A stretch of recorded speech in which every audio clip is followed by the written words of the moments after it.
अस्सलाम वालेकुम, मैं हूँ जाबिर बेग। आप देख रहे हैं मेरा यूट्यूब चैनल बेग टीवी। हज़रत ईद उल अज़हा के हवाले से एक पैगाम जो मैं हर साल हर ईद पे रिकॉर्ड करता हूँ और हर साल कोशिश करता हूँ कि ये आवाज़ जितने भी लोगों तक पहुँच सके उतना ही बेहतरी होती है। ईद उल अज़हा की कुर्बानी हम सब लोग करते हैं, लेकिन हम सब मुसलमानों के अंदर एक आदत है, वो ये है कि हम लोग कुर्बानी करते हैं और फिर कुर्बानी का जानवर काटने के बाद गोश्त हम उन्हीं लोगों के घरों में तकसीम करते हैं जहाँ पे ऑलरेडी वो कुर्बानी कर चुके हो। उन्हीं घरों में हम गोश्त देते हैं जिनके घरों में ऑलरेडी बहुत वाफर मिकदार में गोश्त होता है।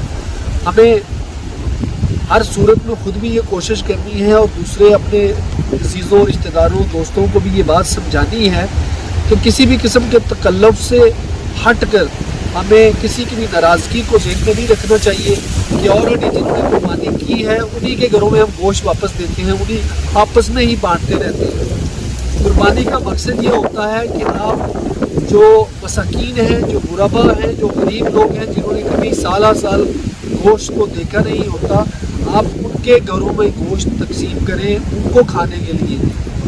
हमारे माशरे में होता यह है कि हम लोग आपस में ही कुर्बानियाँ करते हैं, आपस में ही बांटते हैं, अपने ही घरों में दावतें चल रही होती हैं, खुद ही खा पी के हम लोग साइड पे हो जाते हैं। लेकिन जो लोग गरीब हैं, जो ज़रूरतमंद हैं, जिनको कुर्बानी का गोश्त देना चाहिए, वो हर साल की तरह वैसे ही तरसते रहते हैं। तो ये चीज़ ज़हन में रखिए कि बाज़ का लोगों को सुना है कि वो कहते हैं कि अगर फलां के घर में ना दिया तो वो नाराज़ हो जाएगा, खाला के घर ना दिया तो वो नाराज़ हो जाएगी, हालांकि उन्होंने कुर्बानी की होती है, उन्हें कुर्बानी के गोश्त की ज़रूरत नहीं होती।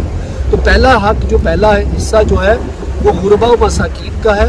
ये अमानत है उन गुरबा व मसाकीन की।